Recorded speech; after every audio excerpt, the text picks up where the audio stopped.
You know how people say, don't take that one last job? I never believed in that.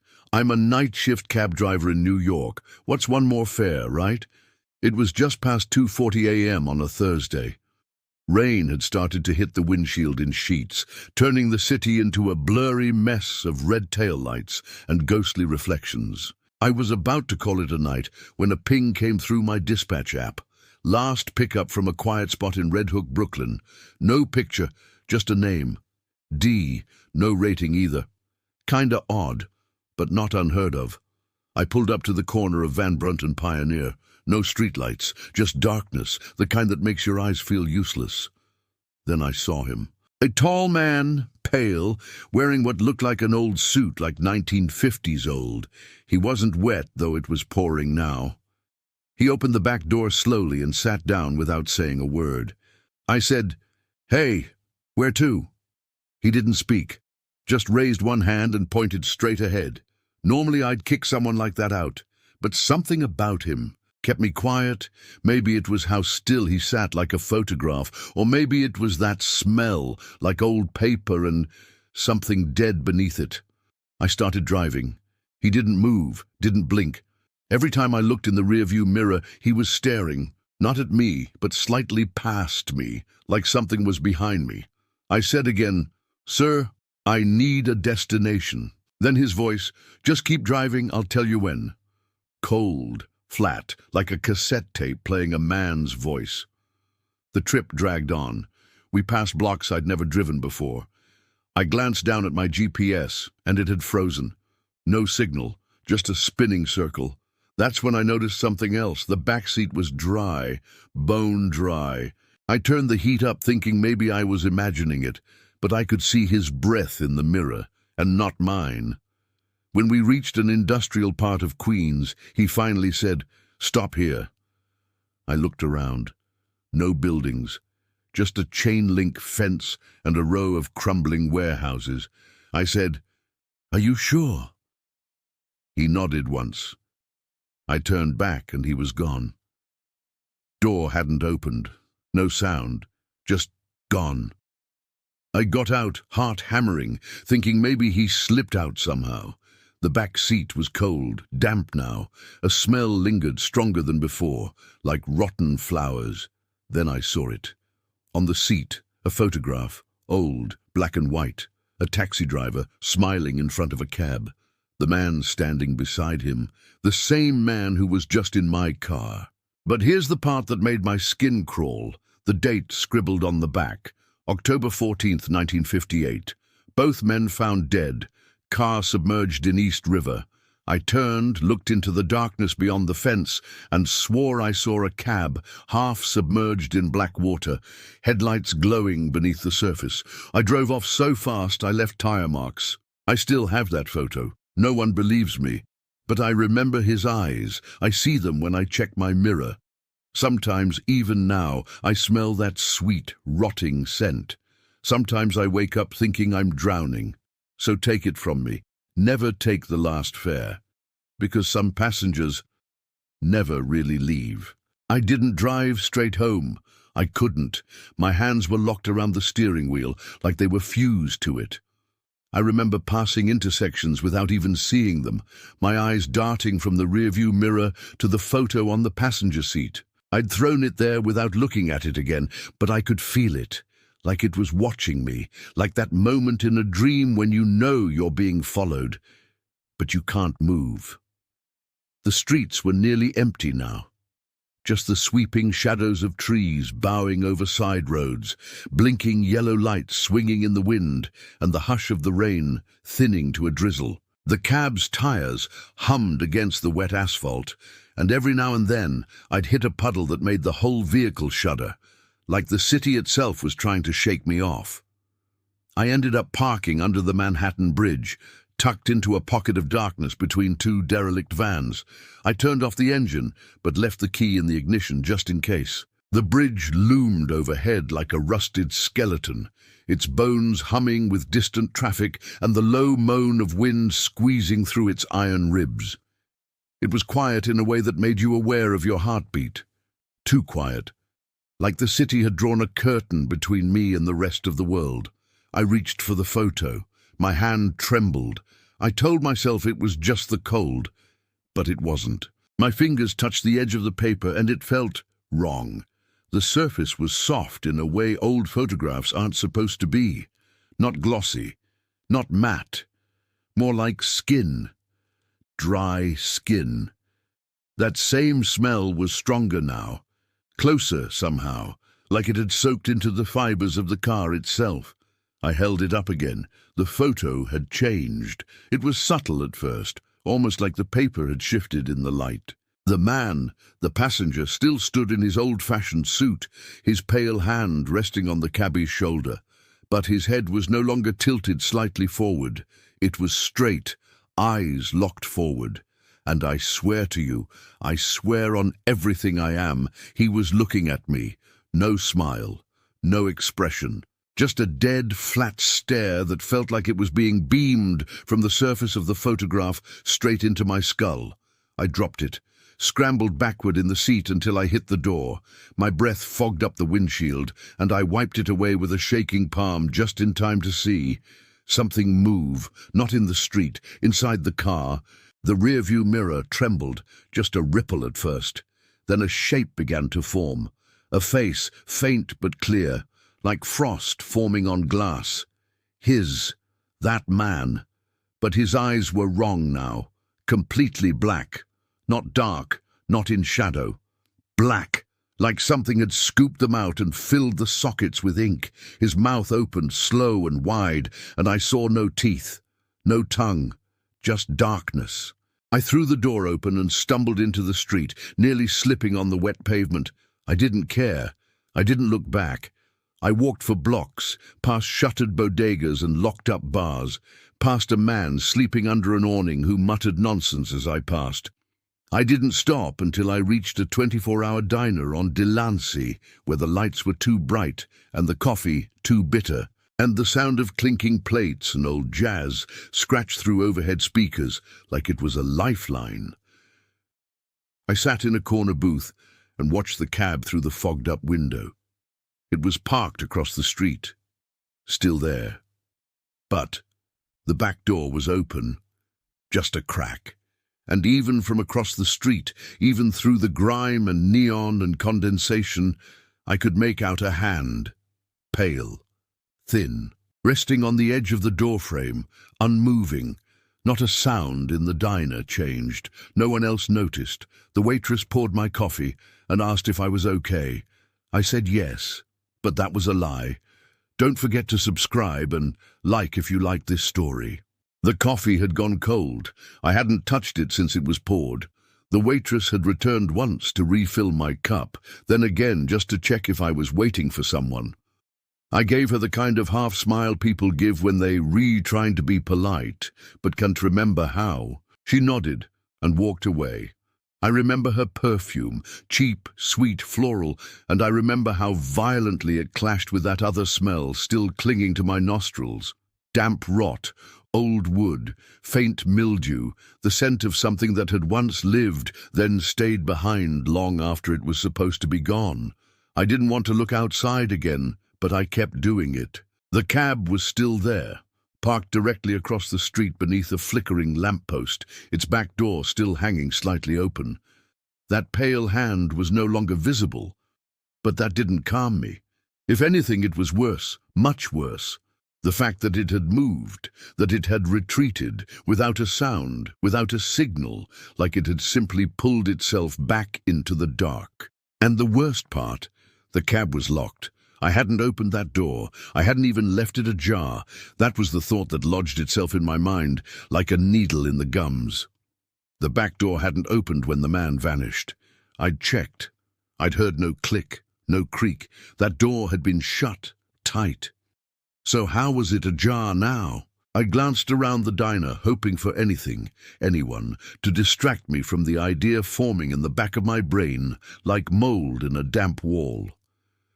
Two guys in their 20s sat near the kitchen, arguing over baseball. A woman scrolled through her phone by the window, slurping a milkshake without taking her eyes off the screen. An older man in a stained hoodie stared into a bowl of soup like it held the meaning of life. None of them looked at the cab. No one noticed it. No one noticed me. It felt like the diner had been peeled slightly out of time, like I was watching a performance through soundproof glass. I was here, but not entirely. Or maybe they were the ones not entirely here. I couldn't tell anymore. I finally gathered the courage to slide out of the booth. My legs ached, like I'd been sitting for hours, but the clock behind the counter said it had only been 20 minutes. The air outside hit my face like a sheet of wet linen, cool, sticky, and unwelcoming. My shoes slapped on the sidewalk as I crossed the street. The cab loomed closer with every step. Familiar, but different now. Like something pretending to be familiar, like a mask of my own life. I paused at the door. The back door. It was still open, yes, but no longer inviting. The darkness inside felt thicker than it should have, like looking into a cave rather than a car. I leaned in slowly, one hand gripping the edge of the doorframe, heart ticking like a broken metronome. Empty, no one there. But that smell, so strong now I nearly gagged. I stepped back, turned to open the driver's side. I needed to get home, I told myself. I needed to put this night away, seal it behind a wall of normal routines. I'd drive straight to my apartment, shower until the water ran cold, sleep with the lights on if I had to. I slid behind the wheel. The seat was damp. Not rain-soaked, damp, as if someone had sat there recently, not just with wet clothes, but with skin that didn't breathe, moisture that didn't belong. I turned the key.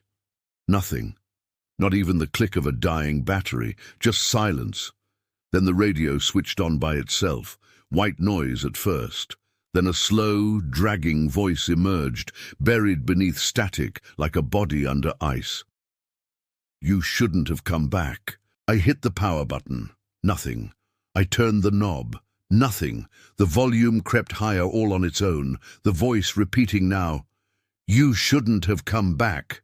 You shouldn't have come back." I yanked the key out of the ignition. The radio kept going. That's when I noticed the windshield fogging up from the inside. A smear began to form across the glass, not from wipers, from fingers. Tracing slowly, deliberately across the condensation from inside the car.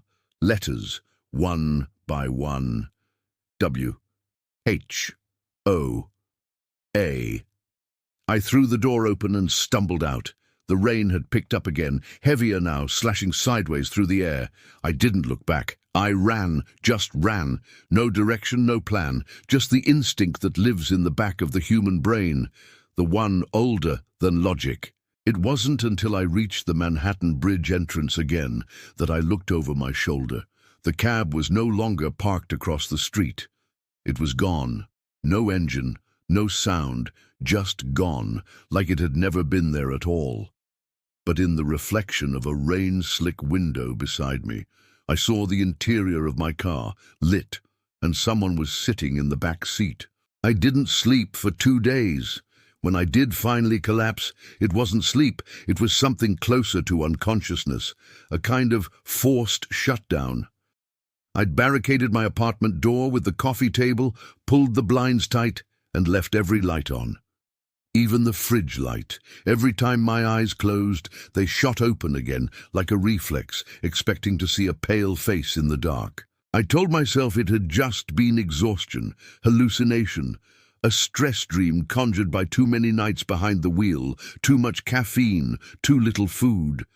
But the photo said otherwise. I hadn't thrown it away. I tried. I'd stuffed it in the kitchen trash, wrapped in 3 paper towels, weighted it with a soup can. But the next morning it was on my dresser, dry, pristine, waiting. So I did what I hadn't dared to before. I looked closely, really studied it. Same car.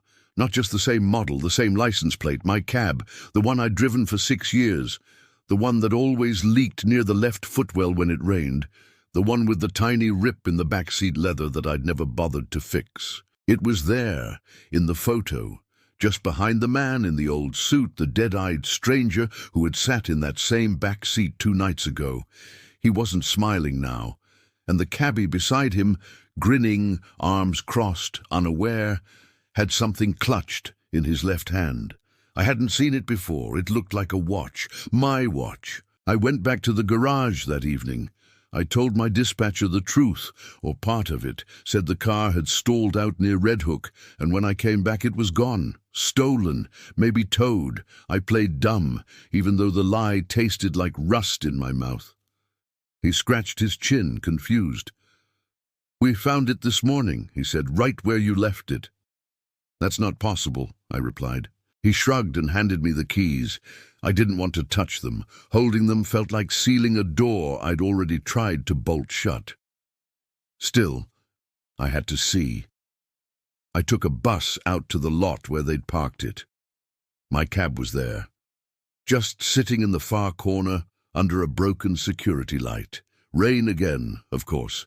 The sky had turned that greenish-yellow shade New York gets before a storm, like it's bruised. I approached slowly, footsteps soft in the gravel. The car looked normal, cleaner than it should have been, actually, like someone had wiped it down, inside and out. The windshield gleamed. The chrome on the mirrors shined like fresh spit. Even the tires looked blacker than usual, like someone had dressed them with polish. I opened the door. It wasn't locked. Sat down behind the wheel. The seat was dry. No smell, no cold, no photograph. Everything was as it had been, or seemed to be. I turned the key. The engine started on the first try. For a moment I thought maybe, just maybe, it was over. Whatever had happened was done with me. Some glitch in reality. A brush with the dead. Maybe the man had just needed one last ride, one more loop through the streets he'd haunted in life. But then I heard the meter click. I hadn't touched it. The digital numbers flickered once, then reset. 0-0. Then it began to tick upward. 0-50, 1-150. Even though the car wasn't moving, even though I wasn't alone, I felt it. That shift in pressure. The weight in the seat behind me, the whisper of cloth against cloth. I looked up into the rearview mirror, and there he was. Closer than before, head tilted, no expression. But now his eyes were wet, gleaming like marbles. His mouth opened, slow and wide. The sound that came out wasn't speech, it was breath. Shallow, rattling, a sound like someone drowning slowly in a small space. Then he spoke, a whisper dry as dust. "Drive." My hands moved without asking. The lot disappeared behind me. The city blurred. Streetlights turned to streaks. No matter which direction I took, the GPS stayed dead. No matter how far I drove, the fare kept climbing. £34.50, £48.75, £93. The streets grew unfamiliar. Buildings more spaced out, fewer signs, no people, just concrete and silence. I glanced back once, and this time there were more of them, not just him. 3, then 5, then 9, crammed into the back seat, shoulder to shoulder, faces sagging, blurred like old film left in the sun. Men, women, a child, all silent, all watching. And the worst part, I knew them. Faces I'd driven over the years. The drunk who got out at Queensborough and never paid. The woman who vanished into a building that didn't exist. The kid who smiled and said his name was Daniel, even though he had no destination. Passengers I'd forgotten, but who hadn't forgotten me. I was no longer driving a cab. I was driving a hearse, a ferry, a vessel, and I knew where I was going now. Not home, not anywhere on a map, just deeper, quieter, where no one looks, where fares don't end, where the ride never stops.